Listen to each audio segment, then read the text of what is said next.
Palace ఏం చేయాలని ఒక వ్యక్తికి ఉండే అహంభావం 500 కోట్ల రూపాయలు ఖర్చు పెట్టి కొండంతా కొట్టేసి, ఒకప్పుడు ఋషికొండ అంటే మనకు ఒక హిస్టారికల్ ఇంపార్టెన్స్ ఉండే ప్లేస్ని అలాంటి దాన్ని కొట్టేసి అక్కడ ప్యాలెస్ కట్టుకున్నాడు.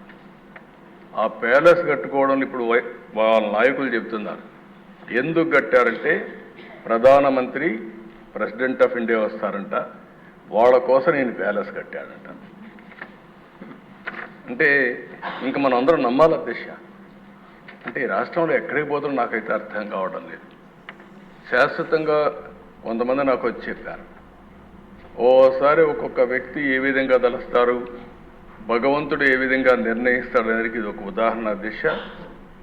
500 కోట్ల రూపాయలు టూరిజం డబ్బులు ఖర్చు పెట్టి బ్రహ్మాండంగా మిగిలిన డబ్బులన్నీ డైవర్ట్ చేసి ప్యాలెస్ కడితే అక్కడ కథలుగా చెప్తున్నారు. ఇంకా నేను కూడా మొత్తం డీటెయిల్స్ తెప్పించాలి, ముందు ప్రాధాన్యత క్రమంలో మిగిలిన పనులన్నీ చేస్తున్నాం. ఆ డబ్బులు ఆ ఉండే అందరూ ఒకసారి ఎమ్మెల్యేలు అందరిని తీసుకెళ్ళాలి, ఒకసారి హౌస్ కమిటీ అంతా ఈ అసెంబ్లీ అయినాక అందరం వెళదాం, మీతో కూడా కలిసి నేను కూడా చూస్తాను ఎందుకు కట్టారు ఆ ప్యాలెస్ ఏం చేయాలన్నా కూడా నాకు అర్థం కావడం లేదు. ఇప్పుడు ఎవరికి ఇవ్వాలి, ఏం చేయాలి, ఎట్లా ఉపయోగించాలని కొంతమంది సజెస్ట్ చేశారు అధ్యక్ష. ఆ ప్యాలెస్లో టూరిజానికి ఇమ్మని, టూరిజానికి ఇస్తే ఎంత డబ్బులు అవుతుందో నాకు తెలియదు, కాబట్టి దానిపైన కూడా మీరు సూచనలు ఇవ్వాలి.